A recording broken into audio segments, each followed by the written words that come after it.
Hello all. Um, Welcome to the final round of the Formula One Summer Championship here at the BUSR. Today we're headed to Interlagos, the best track to finish the season in Formula One, of course. I'm Doom.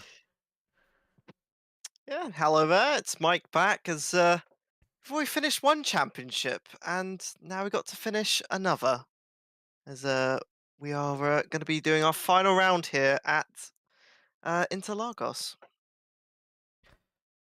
Yeah, and it's looking like it's going to be sunny there today, so we won't be having any weird issues due to weather, hopefully. It's just going to be an all-out battle to the end. We've got 3 contestants here that can win the championship today under certain conditions. We've, of course, got Matty Mumu, who's currently the leader, including drop weeks. And we've got Dasher, who is not that far behind. And then finally, we have Geek, who will need for both Matty and Dasher to have a spectacularly bad race in order to win here. But we'll have to see how it goes. Yeah, you're going to be seeing a bit of mathematics going on in both of our heads today. Because our championship has drop weeks as well, it means that we have to work out the championship points based on their drop weeks. We have worked it out. Um, the main goal here is if the drivers don't mess up, our main leader, which I think it is Matty. it's Matty, isn't it? Matty's leading at the moment. If everything doesn't go truly spectacular, Matty should be able to win the championship. But if anything does happen, that's when everyone has to start going, right, who's actually going to try and win this? Because all it needs is a front wing break, a safety car that's unlucky. These factors that happen, especially in F1 23, means that, potentially these scenarios can occur and would be fascinating. Very annoying for the drivers, but would be fascinating to see how it'll play out today at probably one of the best tracks to have a finale. And when I think of this track, I like to think of 2008 because I remember watching it when I was a child and going, "Wait a minute, Lewis won." uh, Yeah, so shall we quickly talk about what needs to happen in the race in order for who to win what? So, Matty will win if he comes in the top 3. okay, Um, I no think. pressure. I Knowing think. him. Um, so Dasher will need P1 if Magic comes P3, or P1 if Magic comes in P4 with the fastest slap. Also will start going down, so he'll need P1/P2 with fastest slap if Matty comes in P4, etc., etc. And then Dasher would need uh if Matty gets P10 or lower, then Matty cannot win the title. Uh, it's all happening, okay? um, I think the main ones is the top three runners. If he gets P4, that opens the door. I think is that the main thing here. yeah, basically, that opens the door for Dasher to potentially get the win. Um, Otherwise, if it goes spectacularly bad for both Matty and Dasher, then Geek could win here. Dasher would need P6 or P7 with faster slap to beat Geek. Um, God, yeah. I think this is one of those that the basis is Matty needs a podium. If he doesn't, then all manners of things will occur. yeah. And I think we'll just see how it goes going into the race. Are they still readying up for qualifying at the moment, or Yes, they are. Think they're probably about to get in there. Um, this is going to be an important qualifying for Matty, Dasher, and Geek. Um, and you said Matty needs the podium, but if Geek wins, then mm, even if Matty comes in P3, Dasher will still win. Did I say if Geek wins? If Dasher gets P1, yep, Matty still needs P3. I can't Okay. do this anymore. I think Math's yeah, hard. it's gonna be that Matty needs a podium. Yeah. Needs a podium to get that win in. So it's gonna be down to whether or not he can keep the nose clean, whether or not anyone hits him. Honestly, it's probably more of a game because Matty Miru has shown the pace. Has tremendous pace, even if some other car helped them like they did in the previous week. But you know, Interlagos is one of those tracks that, because it is a very short lap, pitting can be quite detrimental because it's around about a one. I don't know what times we're doing around here. Are we in the sub 110s? I think, or we. I don't know what we are at the moment, but we will be seeing this because we will be going into qualifying, and qualifying has just started already. And I'm going to be wondering: is Charlotte going to do their traditional go out first, or is everyone going to be waiting in the pits, as it looks like right now? Yeah, I don't know. Oh, Nobody's gone yet. time just reset. Interesting. And now we There's people wait. talking in the background. It's actually, you can actually tell what they're saying for once. Oh my. Just going to be seeing when they come out. Again, people are going to be looking to wave. We've seen some cars come out already. We're going to be seeing the spotters who are coming out of the pits to help the cars come out. And we're seeing the first couple of cars coming out right now.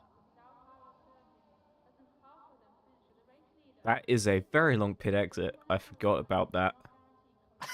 It's very easy to crash. Thank goodness it isn't in wet conditions, because I've especially done in the single player. I've definitely crashed a couple of times coming out of that pit, as it is quite tight with these very long cars. It looks like we've got Yariki out first here. Yariki or Jariki? I don't even know. Depends if he's Scandinavian or not.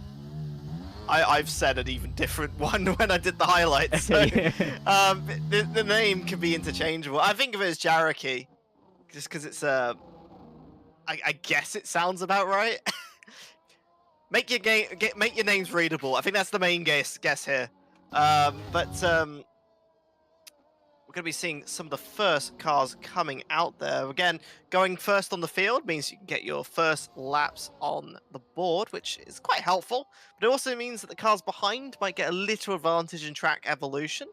But we'll see as we're going to go into our first lap in Interlagos. That was a pretty poor entry into the first corner there. I'm not sure if Yariki will even continue with this lap attempt. Yeah, it looks like the CNRS is already catching people by surprise. The CNRS is really hard to break into because it is a downhill braking, and it does also curve, as we're also seeing a migration of posts there, as cars are just flying all over the place. Oh no. Oh no. Oh no. Oh, the host migrated and everything went wild, everyone. Oh boy. Oh, we've got a bunch of AI here. Let's see if Carlos Sainz can do any better. Oh, no. Right. Right, I think it's back to cameras for us, so... that is a fantastic start to the weekend here. Yeah, welcome to sim racing, where all manners of things can occur, and we're just seeing a migration of hosts. So just what happens when connections can be a little bit difficult to drive with, and when people are blinking around the place, it's not easy to really race or drive, and so hopefully we'll have that resolved soon. It'll probably be just a few minutes, but while we wait, shall we have a word from our partners over at Special Effect?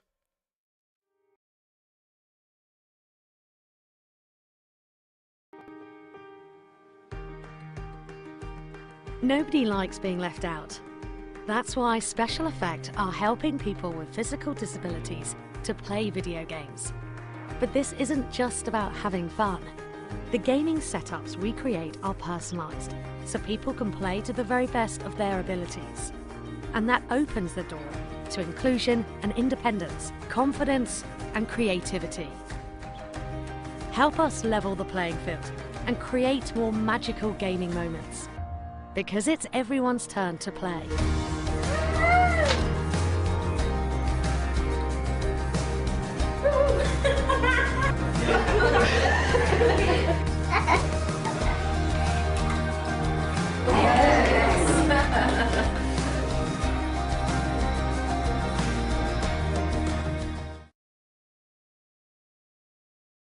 So, lovely words there from our partners over at Special Effect. They're a fantastic charity for gamers, and we fully support them in what they do. In the meantime here, however, we're still waiting for a new lobby to be set up, yeah? Shall we talk about some maybe interesting facts about Interlagos? Hoping you might know some. I didn't look any. I have to think about them.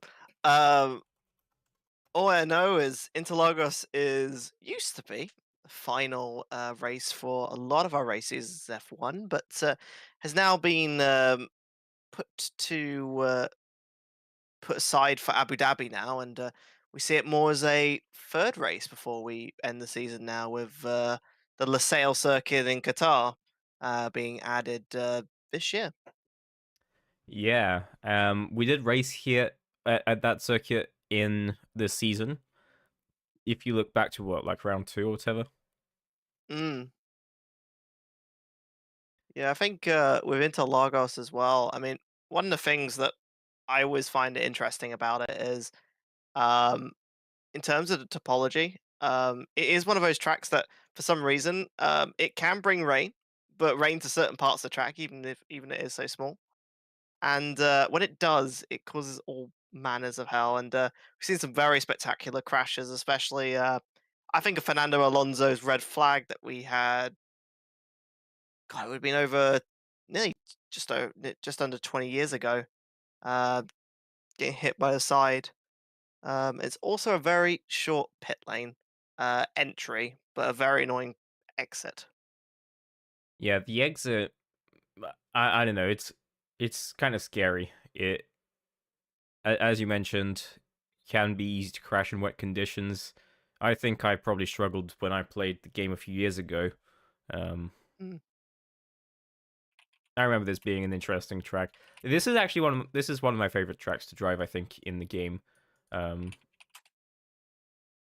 a Or very good flowing circuit, I yeah, think.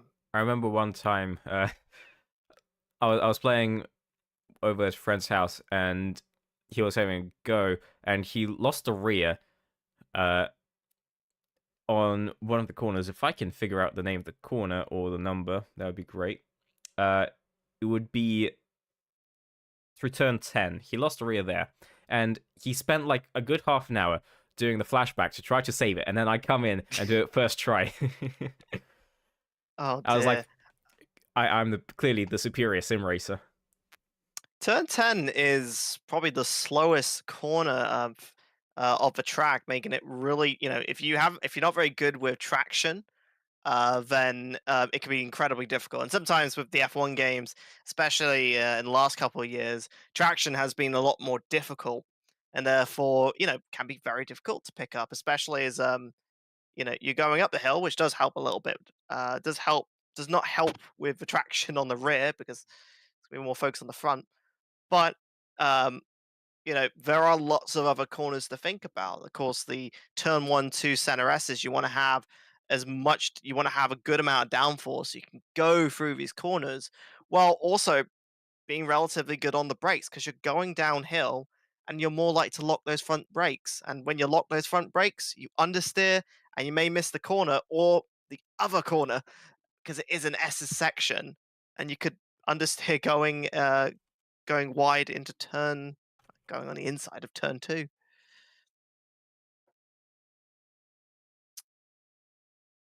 Um, do you want to know do you want to know a fun fact about Interlagos? All right, go on. The most successful driver at Interlagos is still Michael Schumacher. He won 4 times at the track, most notably in the red Ferraris. And Ferrari is it's actually one of their most successful tracks, winning 9 times in total at the circuit. So it's one of those tracks that really Ferrari was successful at, and it's one of those that if you ever had to say like the SS75, if it could have been good on one of those tracks, it would have been if it wasn't for the development sort of strides that Red Bull took throughout the 2022 season. Because we saw like the SF75 was a really good car, especially in those mid speed corners. But yeah, it's unfortunate the way that some teams develop and how well they do, and now we're just seeing Max Verstappen in that is it RB19. It is just Yes. absolutely insane. It's untouchable, and I think now we've got to that point where we are waiting for another car to do better, and hopefully the brains in the summer break will be thinking, and potentially might see some upgrades in the latter parts. You don't tend to see it in F1, but going into next year, hopefully we'll see some wild things come along to try and close the gap between the gaping hole that is between everyone else and Red Bull. Yeah, I think it was at Spa when someone commented that the Red Bull is like an F1 car and everyone else is an F2 car. And I think Yes, that Noto, that wasn't it? was probably the most true thing that I've ever heard. I think that the RB19 is one of the most aero efficient cars. It can generate downforce. It's actually faster in the low, mid, and high speeds more than any other car, while also being the fastest in the straight line, which is the most. It's crazy to think that a car that is incredibly fast in a straight line can also beat every other car in the low speed corners because um, you could be if you're a little bit fast in the high speed corners, it doesn't make that much of a difference because you're not in those corners for so much. But when you think about a low speed corner, if you're better in a low speed corner, it can mean massive differences, especially in those tracks where traction is really important, something like Monaco or Hungary. And so, Red Bull really they have nailed that car concept for this year, and a lot of the other teams will be trying to look to get those gains, whether it's at the moment it's going to be the Mercedes with the low speed. It's a very lazy car at the moment, or the Ferrari, which is a really strange car. It's just slow. Unfortunately, it's just a Yeah, slow car. McLaren's upgrades have really brought their car forward for the last two Mm. races. So I'm excited to see what they can do after the summer break. Um, Aston Martin had a fantastic start to this year. I was really excited for Fernando Alonso to potentially get some podiums. Uh, but that's been going downhill for them. So I wonder what's going on there. They said, I mean, it's kind of the problem when you get a really good car concept, but then you're like, right, what do we want to do from it? And when you're trying to make the car, I mean, the the characteristics of the Aston Martin, really great traction car in the low to mid speed corners, but it's a very draggy car. And so they tried to bring more upgrades to reduce the drag down. But in doing so, it's made the car a little bit more unstable, a little bit more difficult to drive. And in doing so, they've had to walk around the problem. And that's why the car has suddenly stalled compared to developments that Mercedes have made. And the latest one being the McLaren making strides in the mid to high speed corners, but they are still a bit lazy on those slow corners. Which, like I said, low speed corners do make a massive difference in lap time if you can get out of those corners as fast as possible. And it is incredibly draggy. It just sucks at straight lines, and you'll see when we get to Monza, it is gonna struggle. Um, and I'm just thinking, is the next race? It's Zandvoort, so it might do a little better there. It might do, but we will see. I think McLaren might have a good chance of being in the mid points era, but I think really you're going to be seeing Red Bull dominance at least for the rest of the year, and Max Verstappen potentially just winning both titles by himself and not even needing Sergio Perez in the process, which is just absolutely absurd. That would be absurd. But let's see how absurd this race will be here as we head into qualifying it finally, as the cars are starting to head out now. and they are all lining up at the pit exit. They really want to be trying to get out on track as fast as possible. I mean, you do not want to be caught up in traffic during your qualifying lap, and so warming your tires up and getting yourself in the right position is going to be everything for these drivers. We're going to be following with Jacaro. Okay, I've fell into my own problem. Oh, for goodness sake. Yeah, looks like he went out first again. Let's see if he has a better flying lap this time. Yeah, just trying to get around the track to set up the car and get ready for a qualifying lap. So, coming out the final corner here, very long run up. There you go. That's going to be the final two corners there, coming into a very long run up. Multi-apex start straight. And we're seeing someone spinning out already on the starting lap. But let's go into a lap of Interlagos, shall we? So, going to be braking into the center S's. Again, that downhill section, potentially going to be a front locker, but nice and clean coming out from the AlphaTauri here, going into our first DRS zone down the first straight, going into turn 4. Make sure your braking is nice as the turn likes to fall away a little bit there. Not too bad. Nice and neat. Trying to get a nice banker lap in here. And now we're going to be going into our first couple of corners here. This is going to be turns 6, 7, and 8. Make sure your braking is really good here, as the rear can definitely step out going downhill and into turn 9. Get another one where the back can cut out here. It's all about trying to find a nice balance of the car, going into the S section and coming out here into turn 11. Nice sweeping motion going down the dip in the valley. Now we're going to have one. This is the very important braking. Get it right. A little bit of over rotation there. Not going to be helping the exit. The exit incredibly important coming out of turn 12. And now it's just flat out. Final DRS zone. Keep it as close as it can to the corner and going across the line. And that will be a 108.9 in the AlphaTauri. Yeah, nice lap there. Just behind Tom Hug. A little bit slower, but we're already seeing Dasher at the top of the timing boards. CRM Doodle not very far behind there. Yep, we're going to be seeing our first times on the board. Expect people to be a little bit cautious in their first laps, trying to get a banker lap in, as we're going to be seeing Matty Mumu invalidating their first lap, not what they're going to be wanting, and probably going to be going back into the pits again.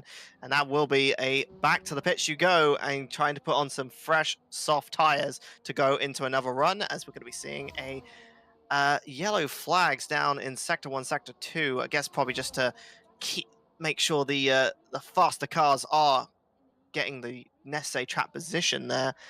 And our first times on the board. So Joe, Dasher, and Geek setting up the top 3 for now, with Matty Mumu not setting a valid lap time. Yeah, there are still, of course, 14 minutes left of qualifying, so Matty has plenty of time. He'll just need to find a good time when the track is reasonably clear, as people are now heading into the pits. Yeah, you're going to be seeing a lot of drivers going back into the pits to get themselves and fresh new tires so that they can go in and go out for another lap. You know, those soft tires are going to be the fastest to use, so they're going to be trying to use the fastest tires, the fast time usage.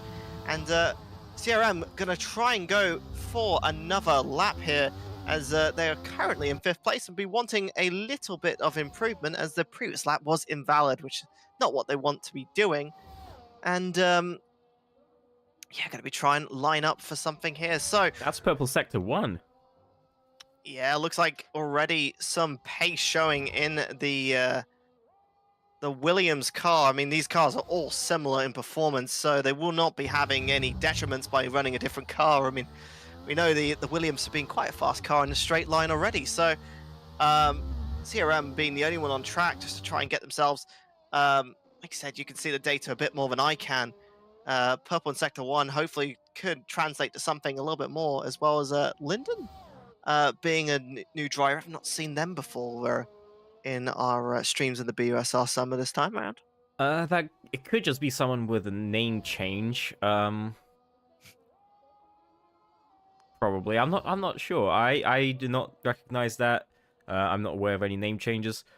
But Unfortunately for CRM there, does not improve on the time, despite having a purple sector 1. Yeah, I mean, that's very unfortunate. You have the clear track, you don't have any traffic to play around with. It looks like CRM's going to be going again, probably has a bit extra fuel to try and do a few extra laps. Currently in 5th at the moment, but the drivers are going to be coming out again for their second set of runs. So expect lap times to potentially go down a little bit. Joe at the moment taking the primary position by quite a margin, 6/10 of a second. Quite substantial, especially as remember as the track time, the lap time here is quite short, being only a 1:07. And if you remember, going back a couple of weeks, did a stream with Timo a couple of weeks in Montreal. You know, the lower lap time for a track means that you're going to usually see a much more condensed set of lap times, and to see 6/10 of a second between first and second is massive already to see. And we're going to be seeing Perkins line up for their second flying lap. Currently 11th, be wanting a few extra positions here. Yeah, and who's that behind? That's the Ferrari of Charles Simmons behind, also starting another flying lap. Let's see how the two fare, shall we? Yeah, I mean, Perkins has been having a bit of a troubled season already, keeping themselves in the lower proportions of the races, but we'll be wanting to try and get a higher qualifying position. This is a normal 50% race, so it means that, we are going to be seeing strategy at play. And, one of the big factors with Interlagos is it's actually one of the longer pits. So combine that with a short lap time, it's actually quite detrimental. So you want to be out as much as you can, really, at Interlagos. So we're going to be seeing yellow flags in sector 2 just for a car moving out the way to make sure that Charles Simmons and Perkins can get themselves a valid lap time in that's clean and not giving themselves a penalty in the process. And we're going to be seeing them run around here, going into the final sets of corners onto that very flat out sets of left-handers into the start-finish straight. So I'm going to be seeing if any improvements. Looks like Charles Simmons is coming back in, so no improvement there, as Perkins now moves up to 8 with a 109.0. Yeah, that's a nice lap there from Perkins. The Aston Martin doing good work there. But let's see Dasher about to set, or having just set, I think, a lap. Not an improvement. I did not see what the lap time was. It's an improvement of about 2/10 of a second, but there is still another 2/10 of a second to make to try and close the gap between Joe. Joe has set a momentous first lap here, and we'll see whether or not that is going to be the final yardstick. Remember that Matti Mumu has not set a lap time, and Matti Mumu's got a lot of pace behind them, so we'll see whether or not they can get that pole position. As Dasher will be trying to go out and do another lap again. We're going to be seeing one of our drivers warming up the tyres. Matti Mumu, of course, in the Mercedes, being one of those that does like to have a bit of fun. So Dasher coming around the last couple of corners, going into the final big braking zone there. Really important to set that one up so you can get a nice run into this full flat out, as any mistake that's made into that turn 12 affects you all the way across 13, 14, 15 and into the final lap, and you're going to be seeing Dasher go back into the pit. So went out for that one lap, no secondary lap needed. And it looks like Matti Mumu is going to start their run. This is very, very important. There's only 8 minutes on the clock. There's not much time to really do. You can set up another lap, but you really want to get a banker lap in right now if you're Matti Mumu. You've got a championship on the line. You've got to get this, got to get something going right now. Yeah, it wouldn't be the end of the world if he started somewhere in top 5. I'm sure he'd be able to get himself up there within a few laps, assuming he has a decent start and doesn't get hit by somebody. But if he allows Dasher to start in front of him, then that could be disastrous, because if Dasher wins and Matty doesn't get the podium, that's the championship over for him.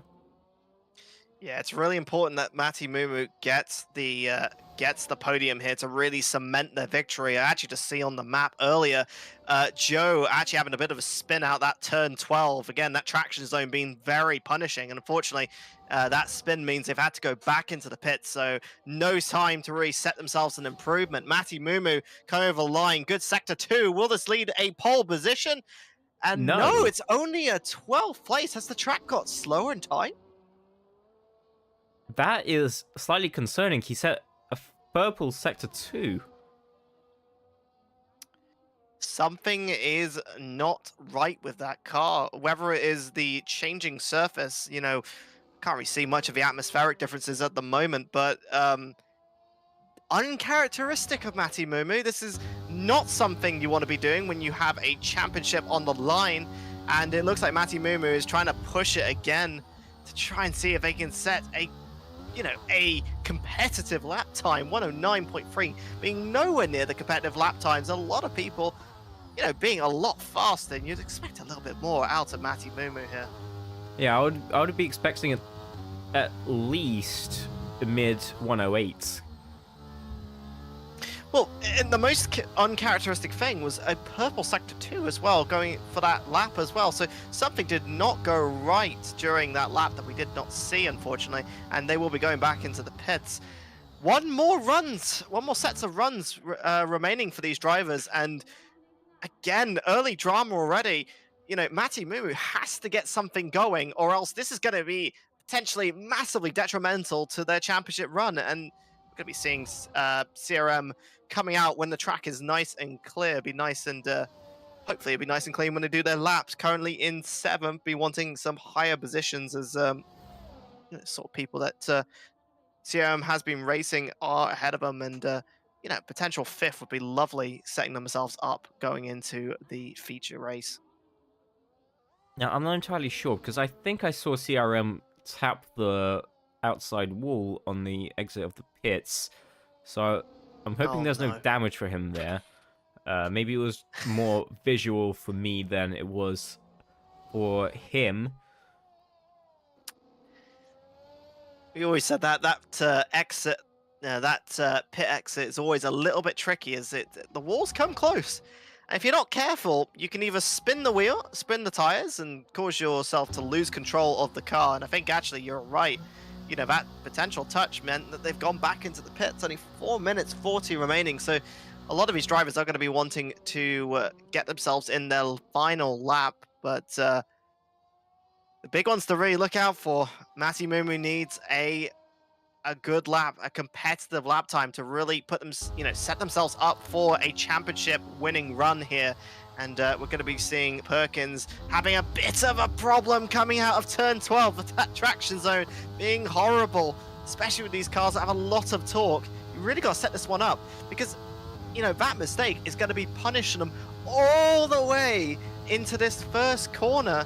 And, it's not going to be helping their Delta in any way, sorts, going down into the center S's here, swinging the car around. That rear is not very compliant, taking a little bit too much of the curb going into turn 1. And you can see already, yes, an invalid lap time already for Perkins. There's not much time to really get an improvement. It's going to have to be a very close go back in the pits and go back out again, but not what Perkins has been wanting.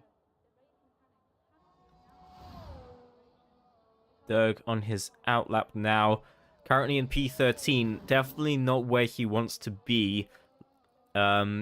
Slowest time by far there, by over a second, yeah, from Mati, with a 1 minute 10.3. So he'll be looking to make some improvements here. Yeah, Dirk has got a lot to really make up and improvements. The pace right now has been set in the 108s, 109s, and not having a 110 is not going to be helpful, especially if that's going to be your race pace. It's going to be a really difficult race for them if they can't really get that sort of general pace up.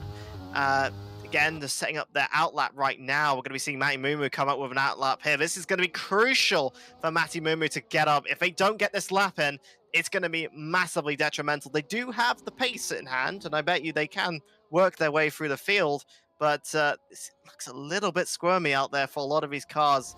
Potentially a little bit of a traction issue.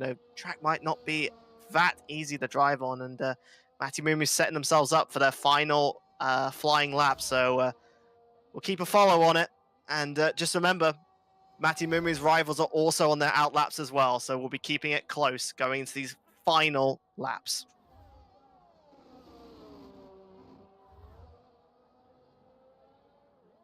Looking like a good start for Matty here. Looked very clean through the S's. Yeah, a little bit of traffic there not being a problem here going into turn 4. This is all going to be keeping it nice and clean here. There's enough time to really make up this. A lot of time to make up. And swinging the car around going to sections always feels a bit weird. You're always on the seat of your pants. You're trying to line up those corners here. Going into the SS section, really trying to keep it nice and clean. Clean currently so far, not too bad. Again, keep an eye up on the screen above to see if there's any improvements. Going into sector 3, 9 temps up, so this time looks a bit more competitive. A little bit squealy going out of turn 12. It's not going to be helping the run going into the final bit here.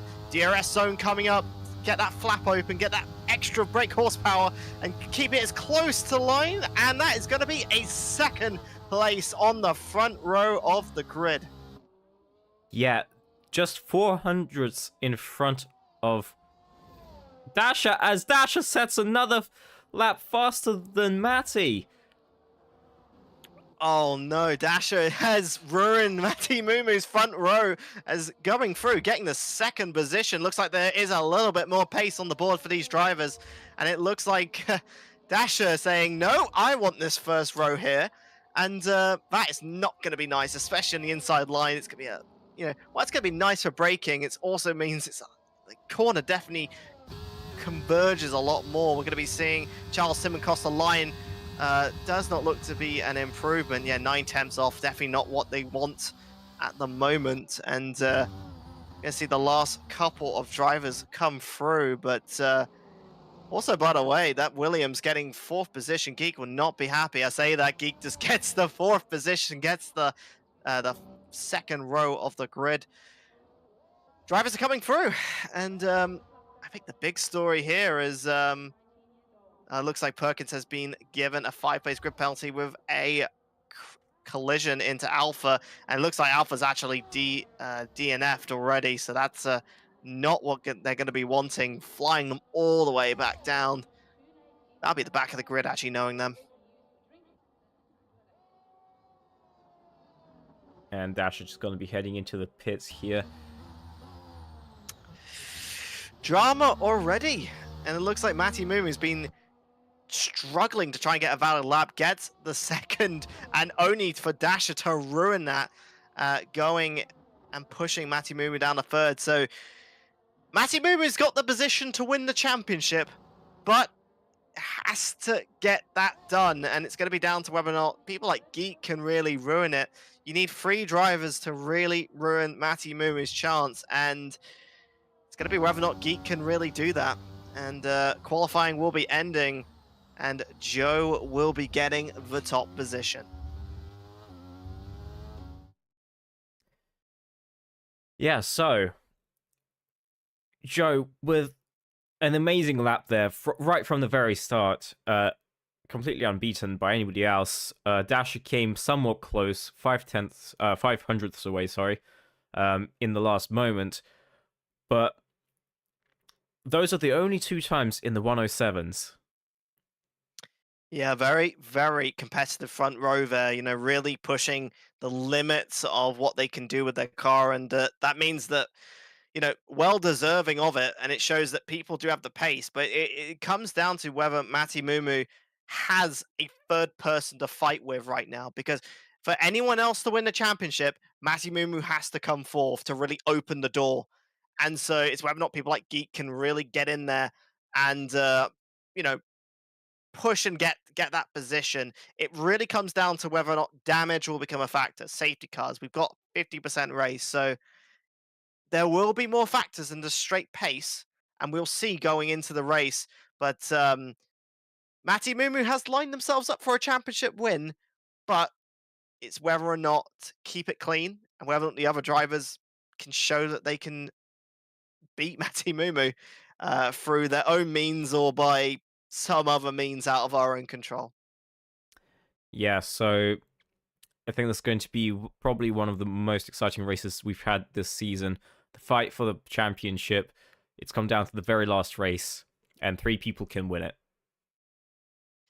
Yeah, and it's going to be down to the freeway fight. Matty Mumu, Dasher, and Joe. Let's see who Geek, will not be Joe. the victors. Is it not Joe? No, it's Geek that can It's Geek. win. Oh, I feel sorry. Joe's pace has eluded. Has eluded what actually is the championship run. So let's see if these 3 can. We'll see which one will be the victor. So just gonna be waiting for the drivers to load into the game and get our grid going. And I'll let you have the choice. Do you want to do lights out, or do you want me to do so? You can do it. Right. Well, we're going to be waiting for cars to come in. Any predictions on who you think's going to win this race? I mean, Matty is the clear favourite, but Dasher's last-minute lap there was promising. Yeah, Dash has shown that they do have the pace. They have been prone to some unfortunate damage or collisions that has caused them to go down the order in the past. So it's down to whether or not they can keep it clear. 5 lights are out, everyone, for one last time this summer, and we are green, and we are going as the cars are coming off, going into the first corner. Let's see if that compression is going to cause a problem for any of the drivers, but it looks like it's going to be keeping it clean. Joe has kept the position, but we're going to be going side by side with Geek and Cherokee, as it looks like Geek has kept that 4th position, as we are seeing the a little bit of shuffling down, further down into the road, going into turn 4. Any sort of action that we're going to be seeing here, again, keeping it nice and clean throughout the field, but it looks like a lot of positions have been kept. Joe, Dasher, and Matty Mumu keeping the top 3 positions at the moment, as they're going to be following through, going to the Mickey Mouse section of turns 7, 8, and 9. Again here, we're going to be seeing a little bit adjusting in position as Tom Hug going into 8th position, and it looks like a back and forth coming there in to 8th position. You're going to be seeing the cars going side by side going into turn 10. And like I said, one thing that we love about these 2023 cars, they can follow close and keep racing close, going around and finishing our first lap, as we're going to be seeing Joe, Dasher, and Matty Mumu keeping those top 3 positions, as a lot of the drivers keeping it nice and clean, with Joe getting the fast lap. But expect that fastest lap to tumble and cement itself going into the next few laps here. And this is now the first main race that we've had that did not have a safety car on the first lap. It's not BUSR. What the hell is going on here? Going to be seeing the possible race strategies, the 1-stop and the 2-stop here. Remember that we've got one of the longest pit lanes in the entire Formula 1 calendar, so they're going to be wanting to stay out as much as possible. So we'll see whether or not that 1-stop strategy is going to be the favorable one. Remember that safety cars and things can really play up, and that really difference in grip, having those lesser worn tires is going to be really important. We're going to be seeing, and we've actually seen Perkins in the harder tire starting 14th, getting those positions back, now currently 12th. Well, we're going to be seeing a set of different strategies really at the start there. You're going to be seeing Joe with that medium, while the Dasher and Matty going with that harder tire, going longer. Those harder tires give you a little bit more options, but it also means that you are going to not have as much grip, as DRS is now being enabled, and Joe getting the fastest lap, really trying to use it. And it looks like there's going to be a jostling position, as it looks like, oh no, Joe's had a massive problem going into turn 3, going down the order, and now currently 4th. That puts Dasher up into P1 and Matty into P2. If they can hold these positions, Matty will still win. However, if Matty now falls down to 4th, then Dasher will win. This is getting exciting. Yeah, it's not going to be what you'd be wanting. If you're in that, that P1 to P4, if you're not Matty Mumu, you want to be working together, guys, if you want to be potentially winning a championship here. And, by putting Matty Mumu into second, there's only one more barrier between Matty Mumu and victory, and that is going to be Dasher. They are running the same strategy. Curry's 6 temps behind, but it also means that they're going to have to try their best to really work together. I mean, if you're a driver, you really are a little bit selfish. You want to be trying to get the highest positions possible. But when there's a championship play, you've got to be a little bit more tactical here. And unfortunately, Joe getting that mistake there, we don't know whether or not that was a potential incident with Dasher or, caused by their own doing. But this means that Matty Mumu is setting themselves even better to get themselves into a championship winning position, as we're going to be seeing a little bit of fight here between CRM and Doodle. And it looks like CRM getting a little bit of difficulty going to turn 2. Cars going wide there, and it looks like CRM going down to 11, not what they want to be doing currently in the race. Yeah, we've got a couple of DRS trains forming here now. The one at the front is breaking up into 2, actually. Yeah, it looks like currently we're going to be seeing, the front runners really getting ahead here, followed by a second train of cars between 1st to 7th and 8th to what would now be, well, 8th to 12th. And it means that I think this 8th to 12th section, this second set of DRS train is going to be the one that you're going to really see that jostling for position. So really keep an eye as you're going to be seeing GSJ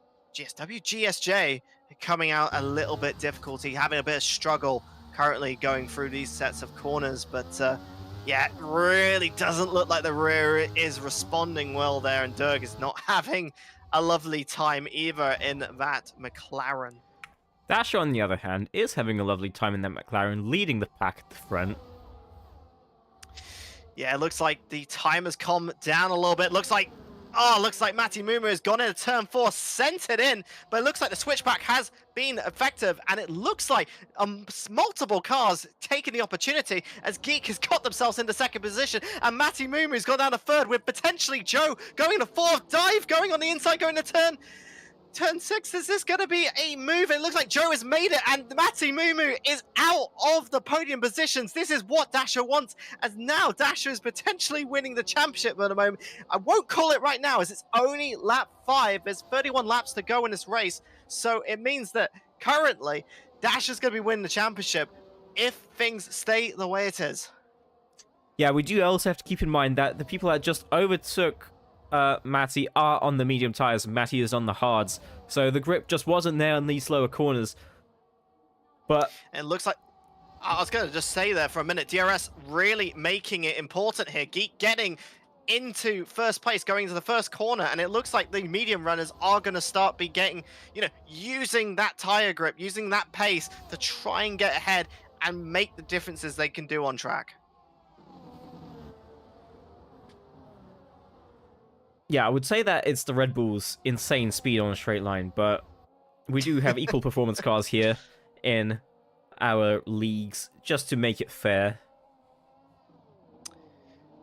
And just looking at it already, I mean, Dasher is on the harder tire, is a slower tire that lasts longer, and Geek has already made a half a second lead already, just under half a second now, going into this tight and weavy section here, going into the turn 11, 12. Again, one of his really important traction zones, really going to be helping those medium tire runners when it comes to traction and launching themselves out already. But remember, everyone behind's got DRS.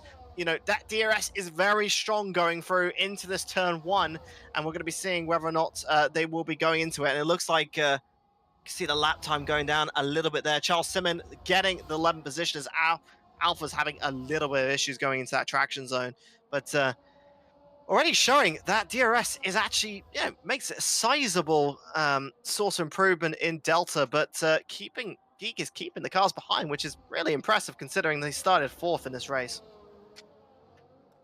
Yeah, it's very nice start there from Geek, making up 3 positions in 7 laps. And looks like another great start there is for Perkins, making up 4 positions. Yeah, I think Perkins has been really trying to make their way back up, having that 5 race grid penalty because of that collision with Alpha during qualifying, and working their way back up to where they, qualified during that session. And it looks like, they are running the harder tires. They are also running a longer race here, as Alpha's actually running the soft tire, probably going to be starting to come off. Starting to not really show as much performance in the next couple of laps.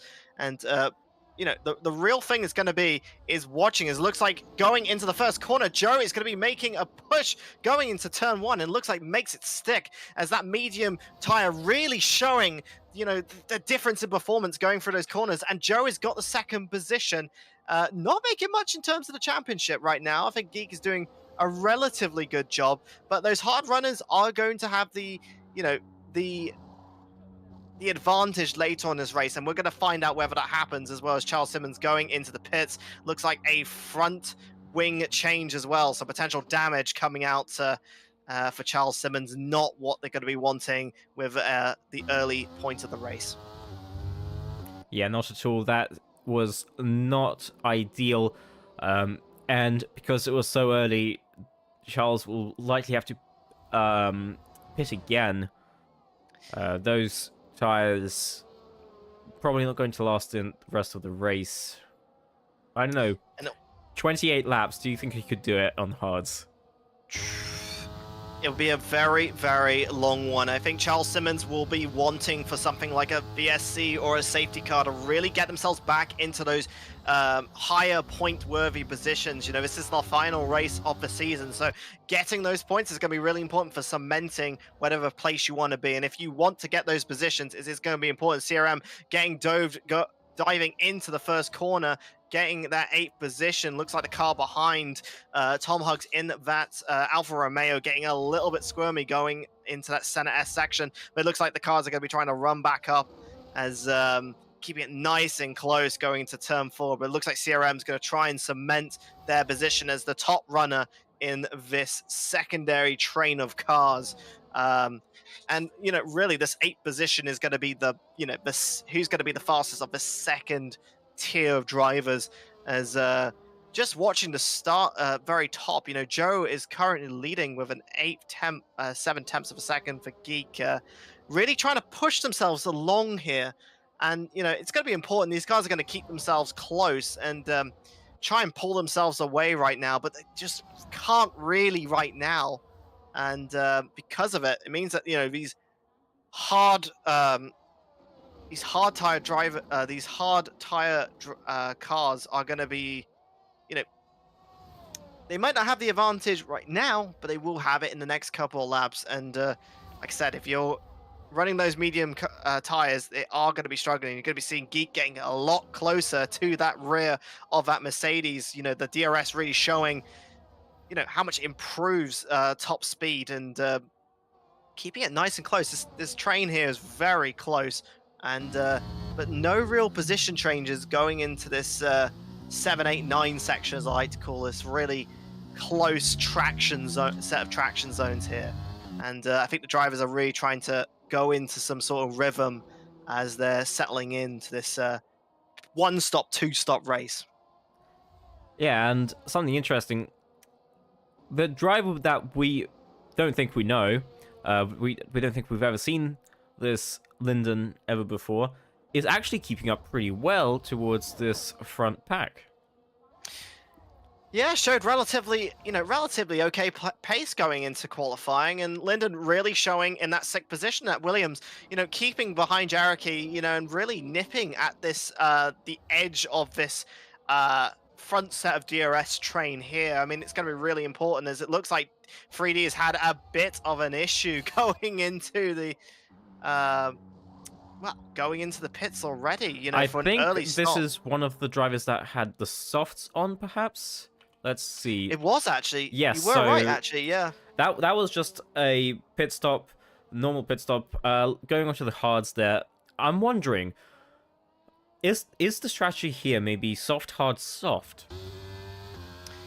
It really comes down to whether or not, the car that they have is, whether or not it can run. You can see here it's about 10, 11 laps is on that that soft tire, so it's got relatively good amount of durability, considering it's very much a traction based track here. It's very rear demanding, and so it could be a viable strategy. I mean, the medium runners here have been wanting to do something potentially, go for that two stop there. As it looks like GSJ has had a bit of a spin coming into the turn 9 section. That's going to be a car into the wall, not going to be what they're wanting, and the front wing is going to be broken, and a little bit of pride as well, unfortunately.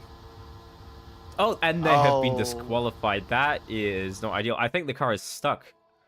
It's just stuck. yeah, it might be a beached car, unfortunately, and GSJ is unfortunately our first DSQ of the DS disqualified because of not parking in a very dangerous location, and that's going to be really unfortunate. Our first retirement of the race, and for very unfortunate circumstances. I'm surprised that's not a safety car, but I suppose the game treats incidents like this without the safety car, because you could just you could very easily grief like that in public lobbies, I guess. Yeah, it's not a DNF, it's a DSQ. I think that's the main difference. And because of it, it means that we have not seen any safety cars or anything, which means that the cars at the moment, you're going to be seeing a dive going in there by Mati Mumu again, really trying to push some positions. That's actually Jaraki. Mati Mumu actually going down the order to 5th place. Definitely not going to be what they're wanting. It looks like Jaraki, really trying to use a lot of their battery and pushing themselves into 4th place. Mati Mumu going down the order might be, saving the battery a little bit for a later push, but could also be a pace issue. Don't know what's going on here, but Mati Mumu, really not what they want to be doing if you want to be winning a championship. Yeah, I think as it stands right now, Matty would still be winning. Dasher would need P2 and fastest lap. I kind of wonder whether or not Mati Mumu is going to be waiting as long as possible, because, they do have a lot of pace, and though it has not really shown at the moment because of a tumbling order, potentially go as long as you can and then show that pace in the soft medium tires, because overtakes are possible on this track going into turn 1 and into turn 4 because of those really long DRS zones, and it means that we are going to be seeing Mati Mumu just keeping it nice and close there to try and see if they can find a way back around this AlphaTauri. So I'm going to be seeing actually a car behind Linden actually nipping a little bit of Mati Mumu. Definitely not what they're going to be wanting. But again, I mean, Dasher, you got to think as well. So Mati Mumu and Dasher are currently 3rd and 5th respectively. Mati, I guess, is probably winning because of the points difference between the cars are not that much, and because Mati Mumu's advantage has had over the championship means that they potentially win. I guess if you're geek right now, you just want to get first at the moment. Yeah, I mean, everybody wants to win a race, so everybody will just be trying to win the race here. But for Matty and Dasher, it is even more important for them to win their race here. And it looks like Alpha getting a 3-second penalty for track cuts. Again, probably not be the first one for that. Again, this track could be a little bit difficult, especially coming out of the turns, just as the one you just saw there. At turn 7, turn 8 go a little bit wide usually, which is unfortunate for some people. But Jaraki coming into the pits, that's a sense of speed, unfortunately, meaning they do have to come in for a little bit of a pit change here.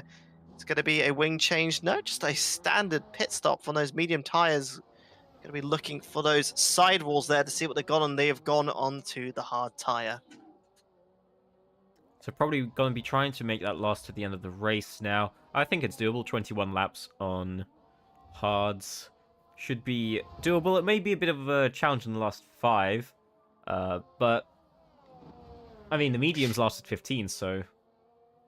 Yeah, I mean, this strategy means that you're not expecting a safety car to come out. If a safety car doesn't come out and you've got track position, it's going to be really helpful for your race. But if a safety car does come out in the in the 2/3 section as a side-by-side coming on here as Tomahawk really trying to give it a little bit of squirm coming out there from CRM. A little bit of wheel banging there, but it looks like CRM getting that sick position and really trying to keep it, but it looks like Tomahawk is going to be keeping it behind. Potentially might be a tactical solution as the DRS activate the what do you call it? It's Detection point? the sensor zone. I can't remember what you call it. I think it's just called a detection point. Yeah, the detection zone coming up there, so it means they will be getting DRS going side by side in a turn one. Who's going to be brave on the braking here, as it looks like it's going to be a potential try and switch back there from CRM, but it looks like Tomahawk has made it around the outside and getting that sick position. CRM not going to be happy as DRS really showing there, but it looks like DRS in return is going to be going into turn four, coming on the outside, late on the brakes, but going a bit wide. It looks like you've compromised your line a bit there as you've gone all the way down to 9th place as Perkins and Jareki getting those additional positions out of the mistake. CRM making a bit of a crucial mistake, and now you've got 3 cars to get by as contact into Tomahawk. It made all the positions, but man, oh my goodness, that is not what you're going to be wanting. That is going to be a lot of damage there. I think Yaraki will definitely have front wing damage. There's no way he didn't get any rare ending Tomahawk there. And then I think there were a bit more taps going on with some of the other cars. Those front wings should not be looking too good. Yeah, and while we've had a bit of action there, going to be letting the cars go by, as it probably is going to be a, damage. Are going to be wanting to go into pit stops. Joe has actually made the pits already. So Joe has resigned their lead and have made a pit stop. We'll be watching to see what tires are going to be put onto that car. And it is going to be the hard tires. So this is the one-stop strategy, that medium into hard strategy. So Joe has made that decision. Again, remember, if they pitted around about this time, it means they are not expecting a safety car. It is also probably what's on their the MFD is probably showing you now it's the time to pit. But usually, if you are running this medium to hard strategy, you're expecting there not to be a safety car. So I don't know. We'll see how the strategy will go as Geek has now got the lead of the race.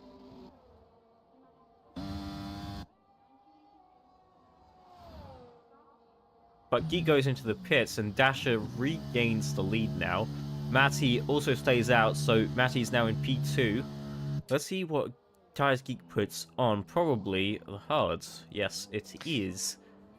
Yeah, the one-stop strategy really showing. Watch the mini-map on the bottom right as you're going to be seeing, Geek trying to keep the position. The undercut has been made by Joe, and right now, currently on the leaderboard, it is showing that Joe has taken the lead of the race, and it looks like the undercut has worked, and it might be potential loss in our position. It is Jareki in front, which, is fine. He's going to have to pit later on in this race, but Geek is not going to be wanting that car to be close going into these next few sections of corners, because you want to be wanting all the downforce you want, and it's going to be a little bit of dirty air by following the car behind. Even with these 2022 regulation cars, we're going to be seeing Tomahawk getting a 3-second time penalty, having a horrible time with, all the context that we saw earlier, and now getting a 3-second time penalty on top. Not what you're going to be wanting for your race stint.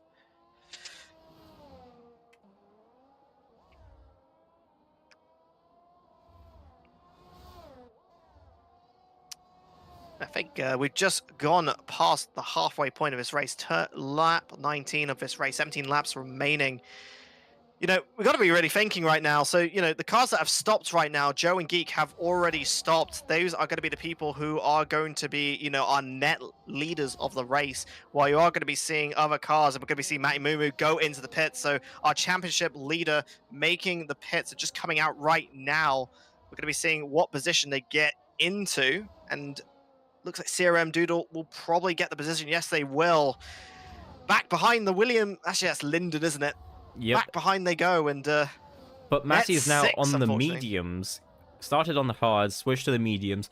That's a bit of a lengthy stint. That's going to be 17 laps on the mediums. I would not want to do that. I think it's possible. I mean, 15. The mediums are about 15 to 16 laps. I mean, we saw the medium runners do about 17 to 18 laps, so it's possible. it's definitely within the realms of that tire. But, you know, like we saw earlier in the race, the mediums do have a lot of pace on them. They're definitely a faster tire than the hards. So we're going to see whether or not that net different pace. We're going to be seeing side by side going with CRM into Friday. Again, having a horrible race, a little bit of side by side action here. Hopefully keep it nice and clean, guys. And it looks like CRM really pushing them to the edge of the track and getting the better launch out of it. And CRM's going to be getting that 8th position as Matty Mumu finally got through Linden going into the first corner, probably letting a little bit through as Linden is, you know, definitely doesn't have as much pace, but really showing that they're deserving of that front of that leading DRS train.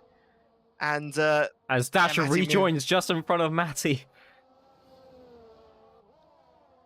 Okay, Yeah, so I they're think now both Oh, on the mediums here. Matty on the slightly fresher ones, but this is the outlap, so Dasher is on the fresher ones, yep.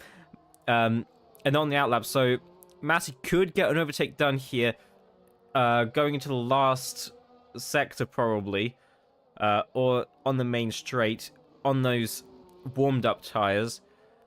Although, by then, I suppose Dasher's tires would probably be a bit warm. We'll have to see what happens. I mean, Matty Mumu really wanted to stop a little bit earlier to really fight the, fight Dasher going into. Dasher is one of the people that can really take Matty Mumu to the championship. But as it stands, I guess Matty is still going to be winning based on the points at the moment. So again, a few more things have to get in the right place for anyone else to really contest that. But right now, Matty is going to be winning the championship, even though that right now he's not in the, those podium positions. But because of the way it's gone, currently, Joe and Geek, starting on those medium tires, have got the track position, but they have hard tires, so we will be watching that throughout the race.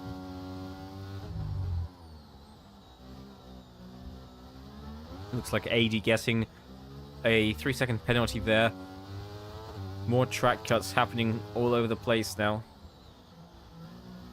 Yeah, Tom, 3D having another 3 seconds of penalties. Again, not struggling a little bit. Again, after that sort of not been having the best of time on the track, but we're going to be keeping it nice and close. Matty Mumu hunting down this Alpha Tauri, keeping it nice and close as the slipstream is pushing them along the straight and overtakes Jareki going to the first corner as Dasher gets the fastest lap on the medium tires of 118. Oh no. 0 going to be what they're wanting. Oh no. 118, 108. This is exactly what can let Dasher win, I think. Yeah, looks like Dasher getting a lot of speed going into it, and looks like that second position is going to be what they wanted, as Geek has potentially had a bit of an issue, I think, and unfortunately led it to third place. So, I mean, Doom, try and figure it out for us. Who's going to be winning the championship right now? Oh, I can't leave the game to check the spreadsheet. That's important. I think I might have a look, because I can actually check the spreadsheet, but have a look at it as Dirk gets a 5-second penalty for speeding in the pit lane. Not going to be what they're wanting. I'll have a look for you on the spreadsheet, as all of us in the world use spreadsheets for keeping tracks of things. So I'll come up with you in a couple of seconds on what actually is going to be a result of this.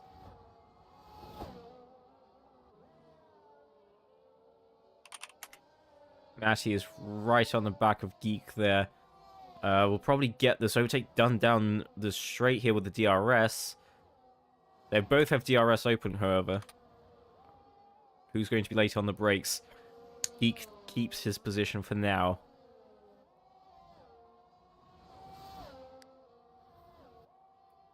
So, actually, at the moment, Matty would win with like 2 points difference. 1.75 points difference actually at the moment. So Dasher actually has to really try and win the race, and Matty getting 4th place because of the drop round and the way that the points have also gone throughout the season. It means that, Matty has got so much of an advantage that Dash has to actually win the race, to actually win it all. So Dash is going to be wanting to really try and turn up the pace, and Matty Mumu to not in the circumstances, which is going to be quite difficult. As Geek has got a Matty Mumu on softer tires within the DRS, and that's going to be not what anyone's going to be wanting if they want to be winning a championship outside of Matty Mumu.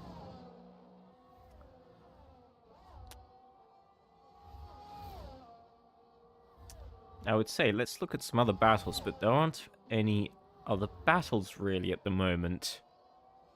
I suppose like... there's this over here, Jaraki on the back of Linden,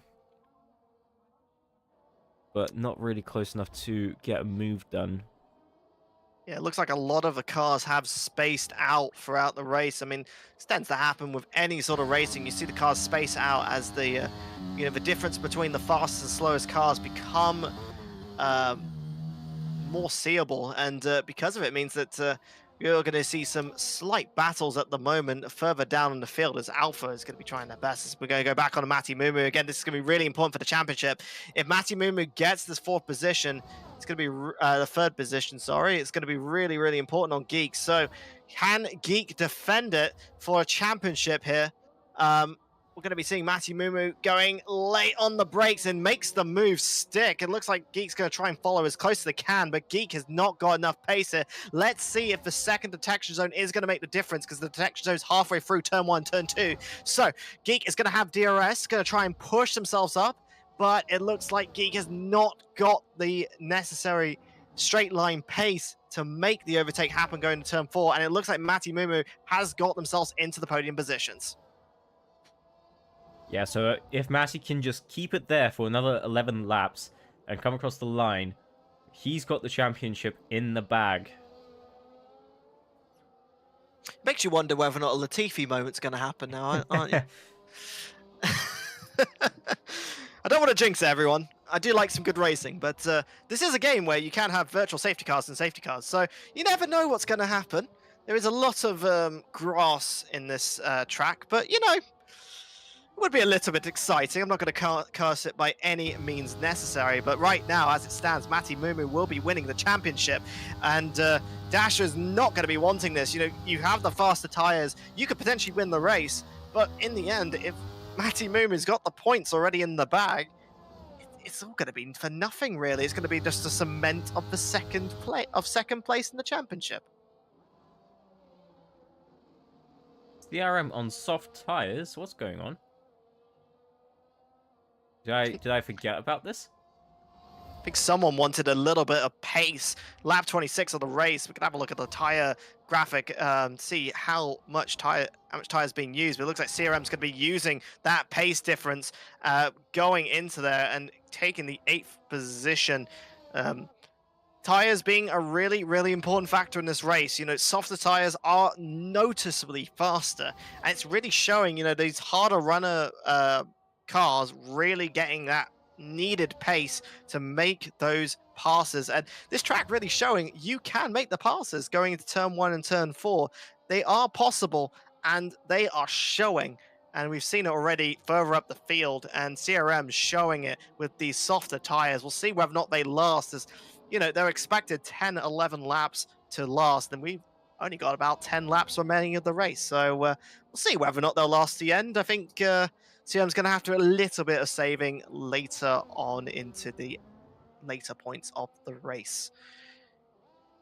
We'll have a look in some other driving, shall we? As Frida going on the inside to try and make a little bit of a dive, and one of the drivers not been having the greatest of times, especially Charles Simmons. Had that early front wing change, currently running in 12th place, not having the best of times, and Doug another 36 seconds down, really not having the best of time in that McLaren. Thatcher has caught up to Joe now.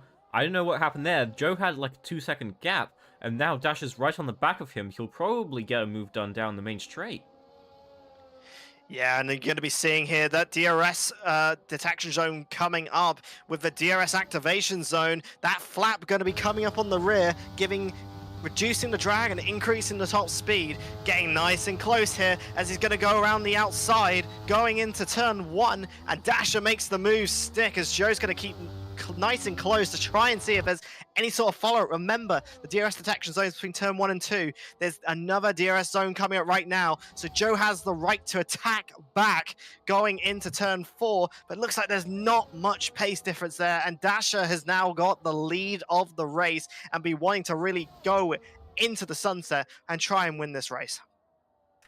Now let's look slightly further back here. Geek right on the back of Matty.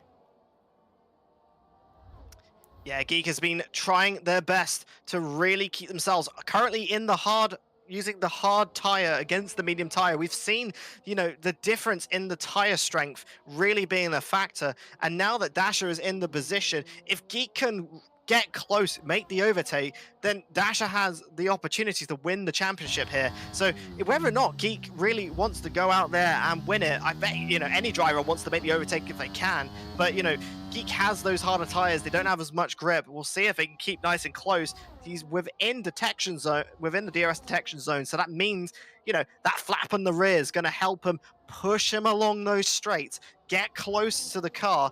Again, getting nice and close there, going into the center S's. And, you know, the second set of DRS is going to try and see if there's going to be an overtake. Watch the rear of that car. That car's flashing on the back, which means there's not a lot of energy. And, going to be a little bit of energy usage himself and Geek, but again, not close enough, but not quite close enough to make the overtake.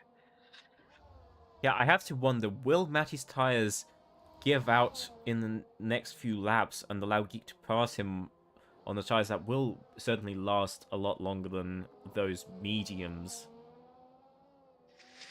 It's really going to be showing, and again, there's been no virtual safety car, no safety car, very uncharacteristic of a BUSR race, and so it's meant that, you know, people who have gone on to that longer strategy, you know, that hard to medium, we said that earlier in the race, actually, the medium to hard is going to be really nice, it's going to go on the inside. That Alfa Romeo really showing that they can push themselves against the Alpha Tauri as Tom Hug getting the 8th position there. Again, you know, it was sort of like 7th to 11th field, all having penalties. So regardless of what's happening above them, they're all racing for position here. And they're gonna try and keep close here as Alpha, who's had not the best of time in this race, could be one to get some sort of positions, get some added points for the end of the season. It means that a lot of cars are going to be keeping close here. We're going to keep an eye on the situation with Geek and Matty Mumu. This is a championship important position here for Matty Mumu to keep. So we'll see going into the next couple of corners, turn 8, turn 9. You know, these traction zones really important if you've got the grip. And we're going to see if Geek can keep it up. Yeah, and it looks like up at the front here, Dash is now catching up to some back markers. Looks like Charles Simmons is about to get lapped in maybe half a lap time. Yeah, lap traffic becoming an issue for the drivers. We'll see how much of an issue it really does. It can slow down some of the leading pack a little bit as they have to maneuver around the cars.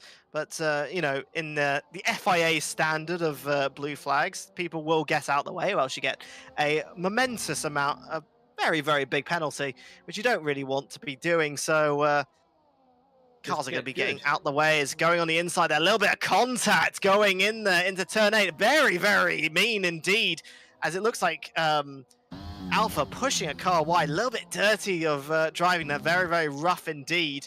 And cars are going to be keeping nice and close as Perkins is very much on the back of Alpha right now. Definitely not happy with the moves that were made earlier. DRS open, flying through, going into turn 1. But remember, Alpha gets the DRS going into turn 3 and onto that secondary straight. So we'll see whether or not Alpha has the energy to really push back. As you can see the car having the lights on the backs and not having enough energy. You can see there in the cockpit, not a lot of energy left in the tank for Perkins. Probably used a little bit of that to try and make the overtake, but keeping the position now in 9th position. And, you know, just to kind of keep everyone up to date, you know, Geek has still stayed behind. Now just under half a second, just trying to keep the gap there, waiting for a mistake to come out. But again, those hard tires really showing it doesn't have enough pace to really get past these medium runners. And we've only got 4 laps remaining in the race to go. Again, no safety cars or anything has happened. So it's going to be interesting to see whether or not these medium runners can really get those final positions. They were set to try and get the track position, and Dasher has used those medium tires to affect and get the lead of the race, but Geek has to now try and use that effect to get to the end of the race. We're going to be seeing these last couple of corners here where the traction is important. Turn 12 is very important. We're going to be seeing them through turn 10, like you said. And a bit, not the easiest place to go around, and we've seen a certain Albon have a bit of problems around there in the past, though assisted by Lewis Hamilton. And right, we're going to go into this next DRS detection zone, going on to the straight. Let's see if Geek's got the performance necessary to get close. It's going to be quite difficult. 7/10 at the moment. We'll see how close they get coming out of turn 2 and going into that turn 3 and straight. Not quite close enough to get an overtake down there, but let's see if he can get it down going to turn 4. Looking like a no. It looks like Matty Moom has really tried to use the battery throughout these laps to try and keep up with, trying to keep Geek away, if anything. It looks like Matty Moom is really struggling to keep, like I say, keep up with the runners up at the lead in the first and second position. 3 seconds behind Joe. So, Matty Moon was settled into this 3rd place position here, but Geek is going to be trying to do everything he can to get that last podium position, and you can tell Geek is really trying to use it. We didn't see any flashing lights on Geek on that last lap. Might be saving a little bit more battery, but you can see there already doesn't have a lot of battery left in the tank. Geek has a lot of battery left though. Oh boy, that's going to be very, very important if it's an overtake. It's going to be made here. 50% of the battery remaining, and going to be using a bit of that battery later in the race. He's got 2 laps to go, so hopefully he's got enough laps to actually get through and make that last potential lap, last lap sort of thing. That would be lovely actually to see, as we're going to be seeing Dasher going side by side with Joe. They got to keep it clean here, guys, if you want to be doing anything, and it looks like Joe has made that positional change. Is the medium tire starting to fall off? I think it might be. Let's check back in over here. Geek is still right on the back of Matty.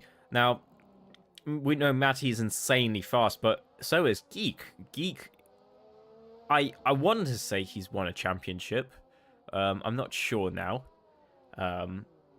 But with just 2 laps remaining after this one,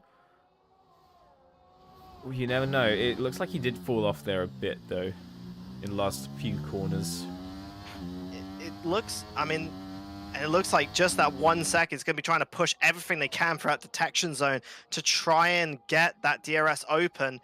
But that's really interesting. I said earlier in the show, these medium to hard runners are banking on a safety car not happening, and it hasn't happened at all. This means that, we've had a Spa situation where, a safety car hasn't come out.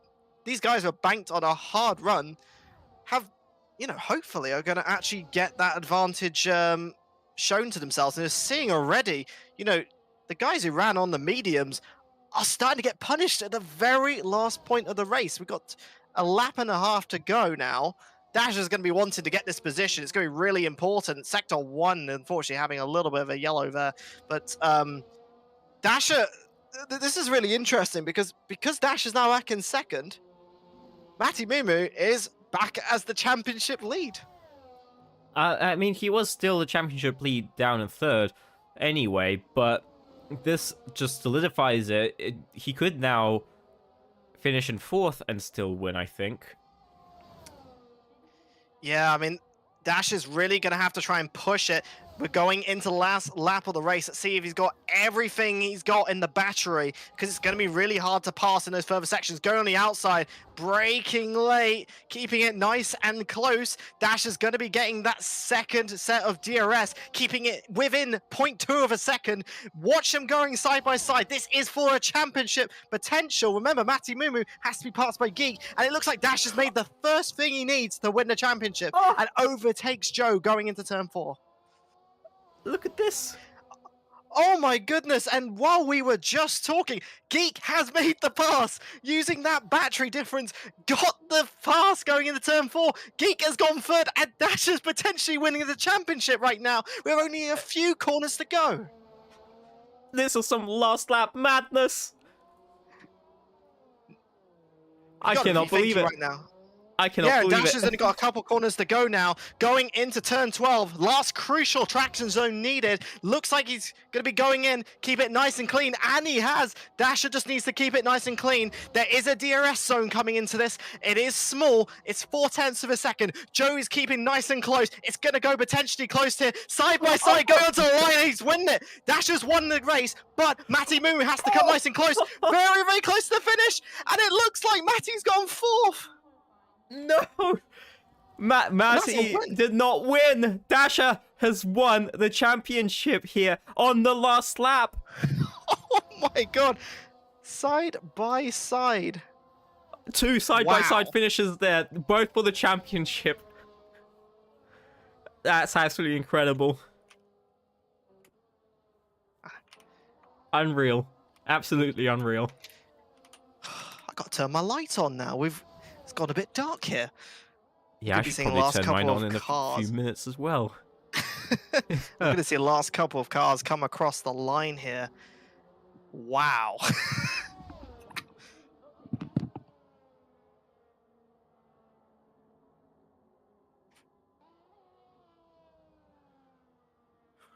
But yeah, your championship winner is Dasher. My goodness me. Keep going side by side in both that first and second row of the grid positions, and Dasher getting a very, very close end to it. Had a fight on the end, had to really fight it all the way to the last couple of meters, and you can see that Dasher on the podium. Incredible sights we're going to be seeing, and a fantastic end to a BUSR summer season. Well done, Dasher. Yeah, very well deserved. Some fantastic racing this season. Spray that champagne. You deserve it. You got to be thinking, Matty Mumu, taking the first couple wins in the season. I mean, Dasher did have a win, at the beginning of the season, but Matty Mumu coming up with a couple wins of the moment. But you can really show the importance of consistency, and it's showing there. And I think that medium to hard strategy, banking on them not having a virtual safety car or safety car, made the difference. And it means that because of it, and because of those tires falling off, Dash has won the championship, and in quite a fashion. And I say Dash did actually go on to the mediums at the end, which were falling off, but even so, still won it in the end. Yeah, I mean, I'm at a loss for words. That was an incredible final lap. Wow. We've got to think about interviews at some point as well. I think top 4. Just the top 4. Oh, yeah. Let's do the top 4. They all played a very key part to this race. Oh, fantastic. No, I mean, you don't need a safety car to cause drama, and I think that race was a very tactical one in itself. That one stop being the optimal strategy. There was no safety cars, and so that one stop was incredibly important. But even so, seeing how the mediums, the hards really dropped off, and really saw the hards struggled early in the race, but later on, really showing medium tires did have a bit of a drop off, and right in those last 2 laps meant that Matty Mumu struggled at the end, and losing it to Geek on the last lap, not what you want to be having. Yeah, and this is the first race this season without a safety car. What happened there? Fate has shown itself, and it wasn't a goatee anywhere near us. It was fantastic. Oh my goodness me! I am sweating, not just because it's incredibly warm and humid outside in right now in the UK, but incredible showing of driving. I think we should try and get our first people in to an interview, shall we? Yeah, I think let's start with Geek actually. Even though he finished third here, I think let's start with Geek because I want to speak to Matty second to last. So let's drag Geek into here. Hello, Geek. Congratulations on P3 there, making a massive difference to the championship, but getting that podium position for yourself anyway. How do you feel?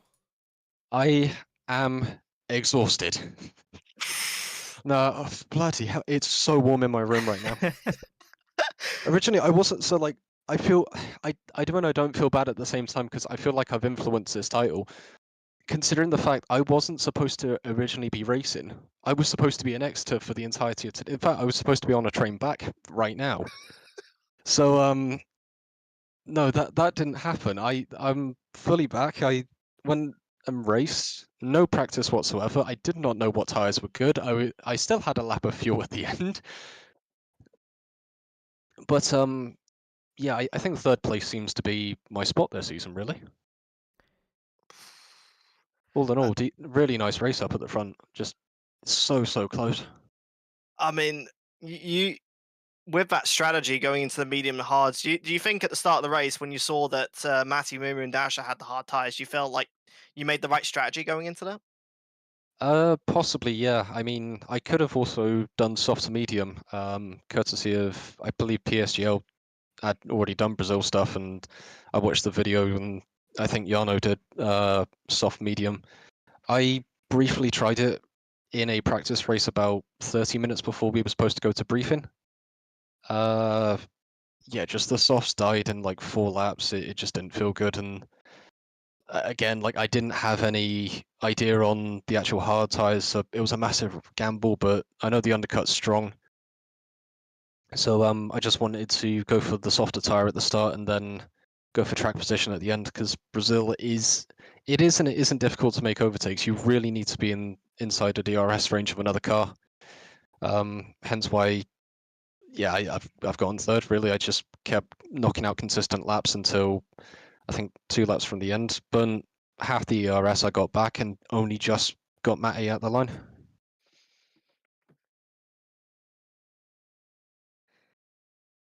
Yeah, I don't even know what to say.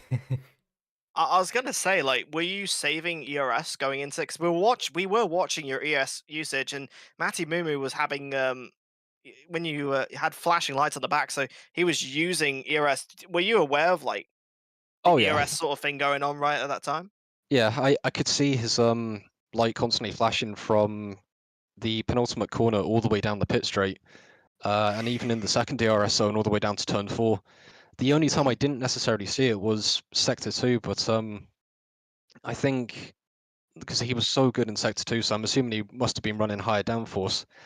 I mean, I was also struggling anyway, and the harder tire is the less grippier tire, but towards the end, that kind of got balanced out a tiny bit, and it was more so who dared drive their car as hard as they can put it. But yeah, I was just using the DRS to stick to him, save my battery. Originally, I thought of saving fuel as well, but as I say, I overfueled massively and didn't need as much as I did. I had no idea for stuff. Yeah, saved DRS, almost lost it completely when I made a mistake by downshifting too much and almost spinning. Went from 59 down to 30, and yeah, just got him going into turn 4 as I knew I needed to make it stick then. It was a really good stick. Doom, do you have anything to really go off with? No, just congratulations on your position here today. Very nicely done at the end there. Oh yeah, got to make it exciting for those watching as well. I believe Dasher and Joe also had a similar thing. I think the gap was like 0.38 or something. That's what the game was telling me. But there you go, 2 photo finishes for you guys. Thank you very much. Thank you very much. You've made this an incredible end to the race. Thank you very much. No worries, and I didn't crash into a Owen. wall either. No. We were just saying this is Thank the you very much. first race this season without a safety car.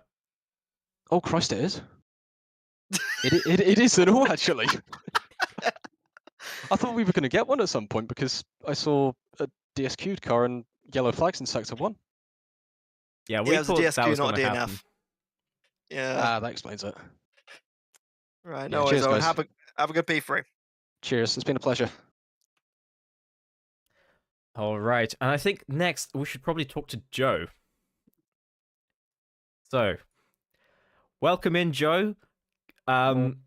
Massive congratulations on your P2 here today, and what a close fight at the end there. Tell us about it. Yeah, well, I mean, it's not really congratulations. It's a bit crap, really. A bit silly.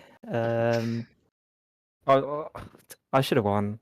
I mean, I made 2 massive mistakes in that race. Like, I kind of spun myself off the track, lost 3 positions, and I had to make all that ground back up, and I lost so much race time, which really did not help me towards the end of the race. And I used too much battery defending into turn 3 instead of saving it for the straight, which I lost out on by 38 milliseconds. So, I mean, I had a lovely, lovely battle with Dasher. It was very fun, very close, but ultimately I threw my own race down the toilet there. It was a bit silly. I mean, how did it feel getting that P1 in qualifying? Setting it out on the very first lap you made. How did that feel? Oh, I was a bit, disappointed with myself, really. I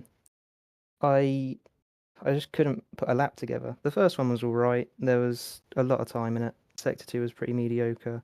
I managed to go a tenth faster in Sector 1 on my last lap before I screwed that up. So there was a lot of time in the lap. It was pretty poor, to be honest, and it was a waste of tyres afterwards. So Well, it was still the fastest lap in qualifying, which set you up for a nice P2 finish. And we were just talking about some slight strategy issues because people were probably expecting a safety car, but this is the first race without a safety car this season. So, what do you think of that? it was quite surprising, really. We get a lot of safety cars around here. And did that affect your strategy much? I always wanted to do the medium hard. I felt that I could be a bit more consistent and get a bit more, total race time out of it. I mean, ultimately, I made a huge mistake and blah blah blah. But yeah, it was technically better for an earlier safety car, and better overall. Because if a safety car comes out early, I can pit to the hard, go to the end of the race. If it comes out a bit later, I haven't lost as much. I've lost 10 seconds relative to people, but then I get that back because I'm behind them. So, ultimately, the strategy I went for was kind of like the best all-rounder. I'm sure there wasn't a safety car. I thought there was going to be at one point when I think it was Pyro. They got disqualified or something. Yes. But yeah, no safety car. Didn't really affect much. It was nice, just to drive the whole thing. Yeah. No worries. Well done for your P2. I know it was incredibly close and very exciting for the people watching at home. So well done on your P2. I know you won more, but have a good time and thank you for being part of the Summer Series. Yeah, thank you, and big shout out to Matty and Dasher because that was an amazing season battle till the end, and they both deserved to win that, and I'm glad. I'm glad it ended in a much nicer way than Spring did. It was a lot nicer. It was a good race, and they both drove amazing the whole season. So, yeah. All right. Well, thank you for talking to us tonight. we will let you go now. And next, shall we bring in Matty? Now. Hello, Matty. Probably Hello. not quite the race you wanted today. It was an incredibly close finish, both at the front and for you between yourself and Geek. What are your thoughts right now?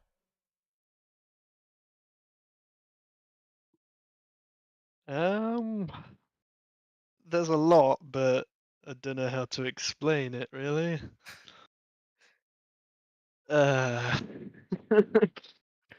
Main one is just disappointment, I guess. But the race itself wasn't great either. The only time I really felt okay was at the very start when I was just following Dasher around, and that was fine.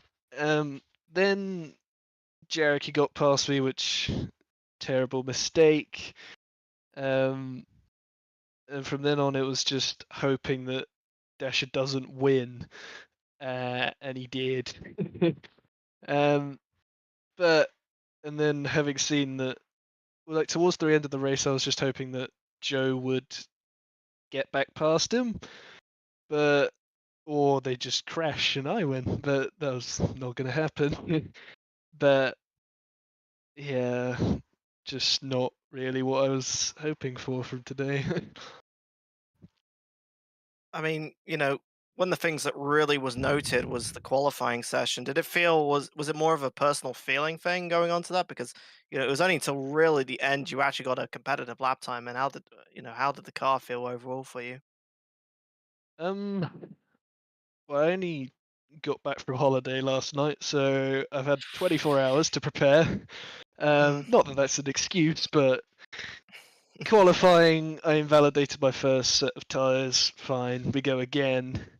Then the second one is something that I've never done ever, but that just so happens to be at the championship ending, where I came across the line, saw that I was 12th, and then saw that I hadn't turned on my ERS to hot lap, which wasn't ideal. So that put all of the pressure on the last go. But I mean, P3 I think was all about roughly what I was going to get from that. But yeah, I don't think qualifying. It may have had a bit of a mental impact, but it wasn't too bad. And I think for probably fine. I mean, Doom, if you want to add anything, go for it. But how did it feel going into that hard to medium tire strategy? Because that was one that was like run the distance and then hopefully catch them at the end. How did it feel for you? um, well, I knew I wasn't the fastest on pure pace, and that Dasher had already told me his strategy, so I was going in with the intention of just copy him and hope to stay with him. But the fact that Joe and Geek didn't pull out of our DRS at the start was very handy for us. Otherwise, they would have been very clear 1 and 2. But yeah, I don't think the tyres helped towards the end, especially when defending from Geek. My ERS management was terrible as well, but yeah, nothing really went well today. Oh, well, commit. I was gonna say commiserations, and good. You had an overall really good run. So well done on your victories over the time, and thank you for being in the summer. Thank you. Let's go. Yeah, I just wanted to ask you one more thing. Oh, he left. Oh, he's just gone. He's gone. Oh no! Oh no! Oh no! Oh no! Drag him back. And he's gone. He's just gone. He's just gone. I can't. Oh no. He's run.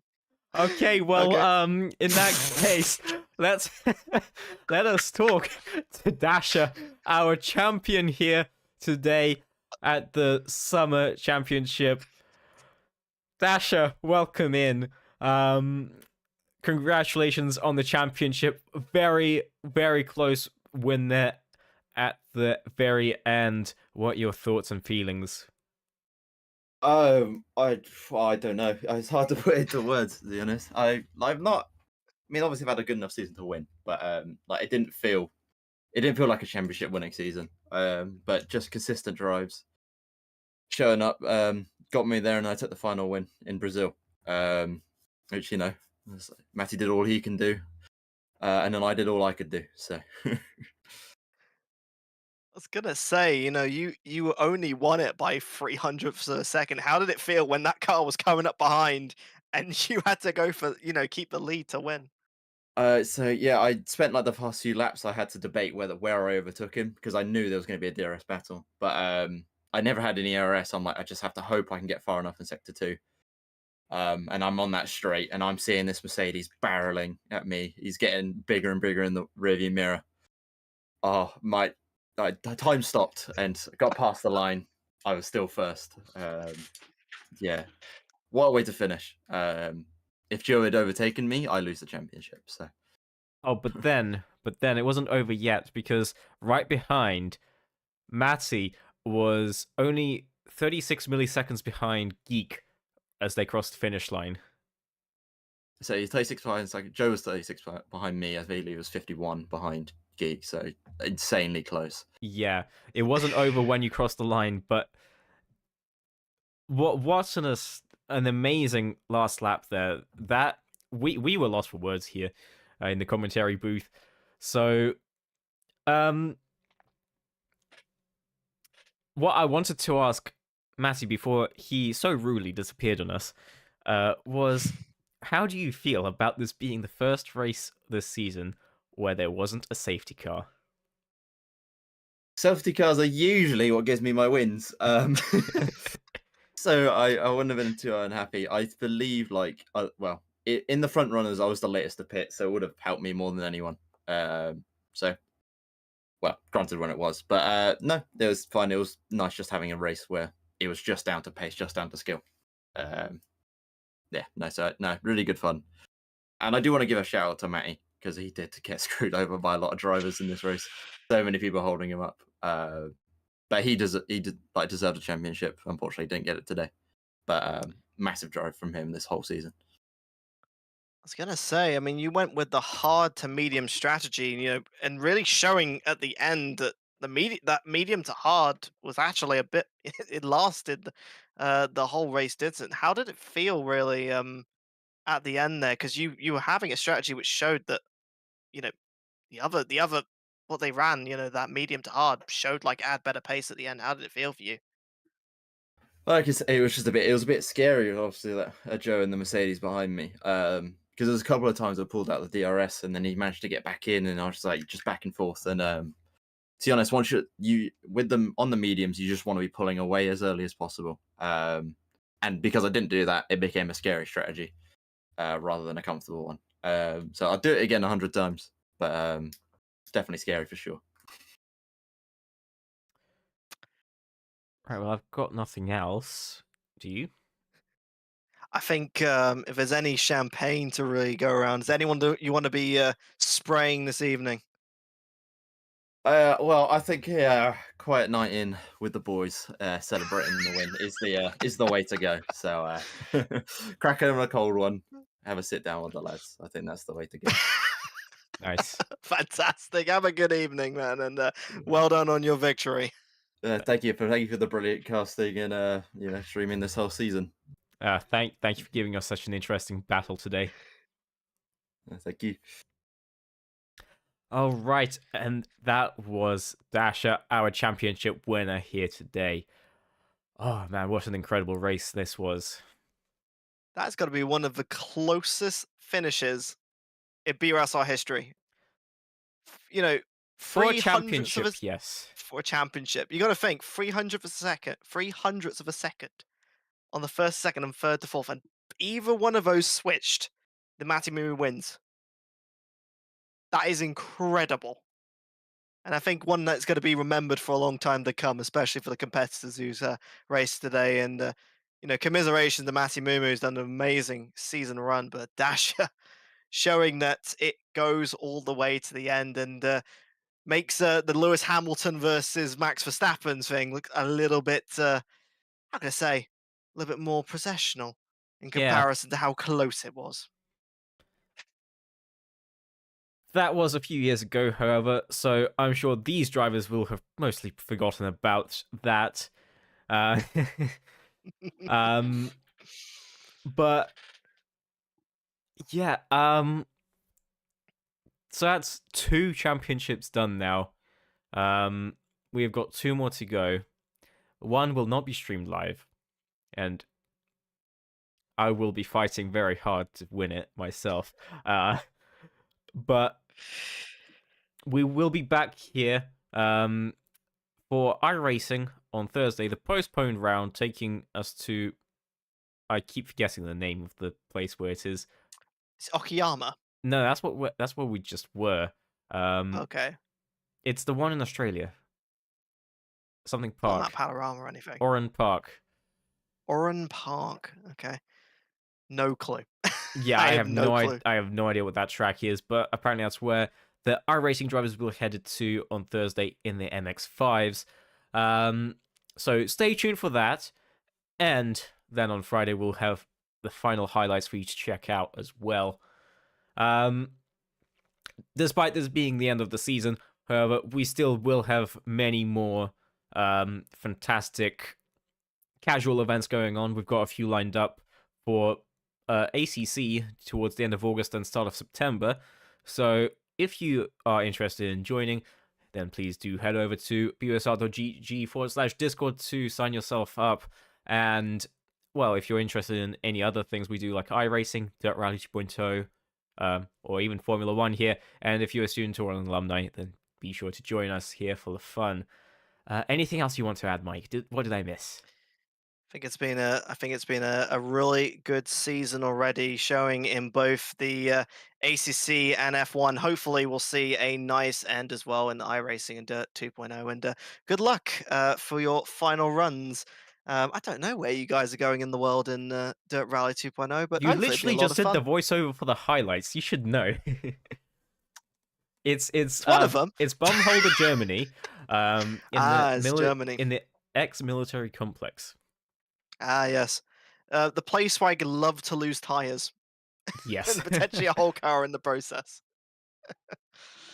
Right. You hit one of them Hinkelsteins. I think that's what they're called. Kingelstein, yeah. And your whole front just gets ripped off. It's crazy. Let's hope that doesn't happen to your front end of your car. Fingers crossed, indeed. Right. Well, have a good evening, everyone, and have a good rest of racing in our last 2 series. Indeed. Thank you all for watching, and have a good night.